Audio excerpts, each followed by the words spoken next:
Welcome back to the ground cinnamon. Today I'm going to be making a biryani, one of the most famous biryanis of Bangalore. It is one that every Bangalorean could swear by. There's only one deal, it's not a biryani, it's a pulao. Now there's a lot of misconception about what a pilaf is, what a biryani is. Let me clarify that pulaus need not be vegetarian. In fact, where they originate from, Uzbekistan, Tajikistan zone, they've always had meat in them.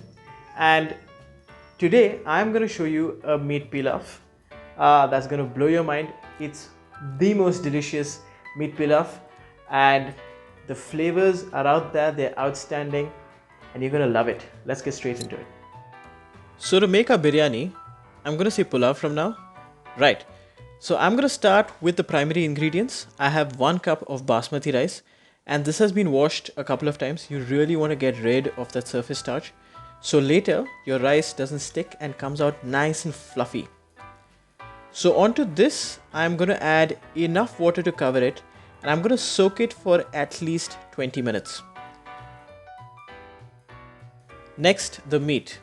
Now in India, when you hear the word meat, it's almost a reflex to marinate it. To marinate it in yogurt, ginger garlic paste, red chili powder, I wouldn't recommend. Now when it comes to a meat pilaf, you want your meat to taste like meat, to retain its character. So the best thing you could do is season it thoroughly, season it with some salt and pepper and brown it off. That is 2 tablespoons of oil. You'll see that I've used only leg and thigh meat and that is because a pilaf cooks for a while and it braises very slowly. Now your breast meat, which is so very lean, will dry out in the process. Haven't we all had that one piece of meat that is as dry as leather in our biryani? And that is the color you're looking for. So much flavor. Now remember, this is not fully cooked, it's barely browned off. And when all sides are browned off like so, take it off and let it rest. So very quickly, I'm going to make a set of 3 ingredients. But before that, the aromatics.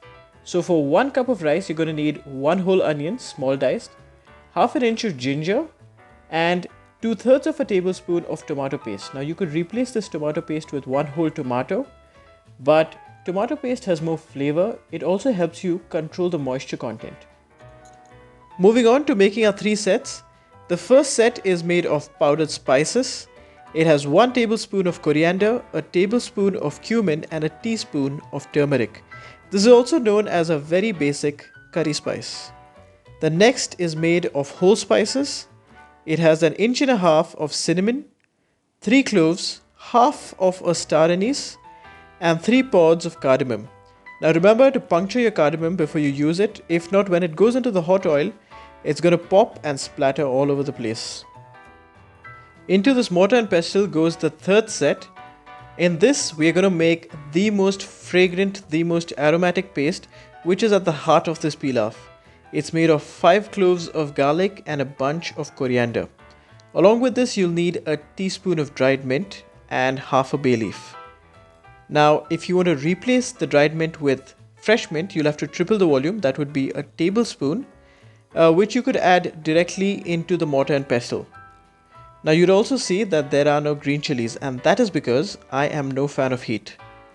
But if you are one, you could add up to 3 green chilies into the same mortar and pestle. So while I ranted on, the aromatics got ready. Now we're going to do the entire cooking process in the same oil that we browned off our chicken. Please don't get rid of that oil, it has heaps of flavor. Now as this oil moderately heats up, go in with your whole spices. You want to toast these whole spices for about 10 seconds. After which, you want to add your ginger and the onion. Now you want to cook these onions till they barely begin to brown. In the meantime, you want to get pounding.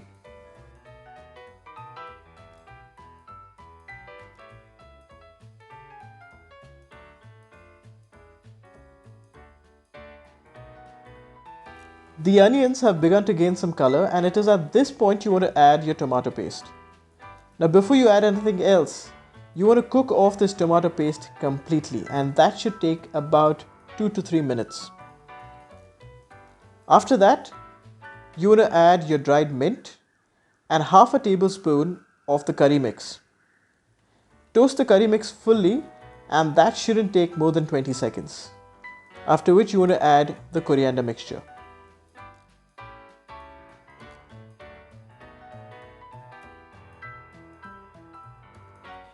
And now comes the trickiest part of making a meat pilaf. How much water? So here I'm going in with 1 cup of boiling water with another 1/8 of a cup. Let me explain why. So the general formula while cooking rice is 1:2. So it's 1 part rice and 2 parts water. If you're going to be making basmati, it could go down by 1/4 of a cup. So it's generally say 1 cup rice to 1 2/3 cup of water. Now when you're going to cook a meat pilaf, you will have to account for the moisture coming out of the meat itself, which is why I've added 1 1/8 of a cup of water, because the rest of the water liquid is going to come from the meat itself. At this point, you want to season your liquid. You want to season it before you add your meat or your rice. So you want to add enough salt and pepper till this liquid is tasty. That should be about a teaspoon to a teaspoon and a half of salt and about a teaspoon of pepper. After which, you want to add your meat and your rice.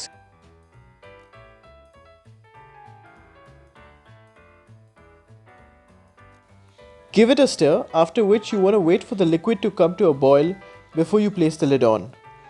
Once the liquids come to a boil, you want to turn the flame to a low and wait for the water to be completely absorbed by the rice. This is the absorption method, ergo this is a pilaf. Now this entire process should take anywhere between 12 to 14 minutes. Exactly. Pilaf's absorption method and biryani draining method. What is a draining method?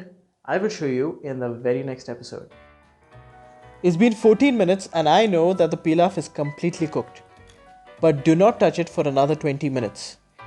You want to give it enough time for it to steam, where the grain begins to set and hold its own shape.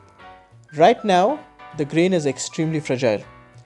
In the meantime though, you can make yourself some raita, maybe chop some coriander like me, but do not touch it for another 20 minutes. Look at that. This is going to be so tasty. I'm going to give it a stir. And check it out. Every grain is separate. It is so fluffy. You know what? I'm getting really hungry and I'm going to serve myself.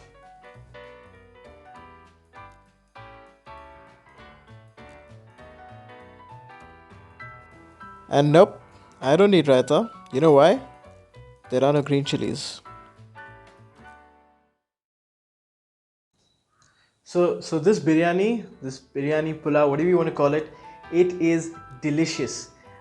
It has this amazing minty undertone that really makes this pilaf very, very addictive.